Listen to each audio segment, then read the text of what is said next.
আর আল্লাহ তাআলাকে খুশি রাখা, খুশি করা যত সহজ, খুশি রাখা আরো অনেক বেশি সহজ। কিভাবে?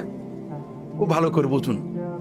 আপনার মাকে খুশি রেখেছেন, বসকে খুশি রেখেছেন, নেতাকে খুশি রেখেছেন, বউকে খুশি রেখেছেন, বান্ধবী বন্ধুকে খুশি রেখেছেন। একটু অন্যায় হলেই রেগে যায়, তাই না? আল্লাহ তাআলা কত ভালোবাসেন বান্দাকে। আল্লাহ তাআলা বলছেন, আল্লাহ রাসূল সাল্লাল্লাহু আলাইহি ওয়াসাল্লাম বলছেন, আল্লাহ তাআলা বান্দা যখন গুনাহ করে ফেরেশতাদের শিখিয়ে দেন, গুনাহটা সঙ্গে সঙ্গে লেখো না, গুনাহটা সঙ্গে সঙ্গে লেখো না, সারাদিন অপেক্ষা করো, দিনের ভিতরে যদি তওবা করে ওর নামে কোনো গুনাহই লেখো না।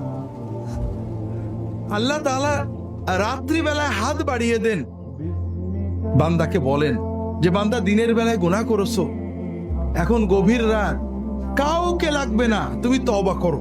তওবা মানে কিচ্ছু না, তওবা মানে পীর সাহেব না, মৌলানা সাহেব না, হুজুর না, তওবা মানে কোনো বিশেষ বাক্য না, তওবা মানে মনের ভিতরে গভীর অনুতাপ, আল্লাহ অন্যায় করেছি, গভীর ক্রন্দন, আল্লাহ মাফ করে দাও, আর কখনো করব না, এই সিদ্ধান্ত।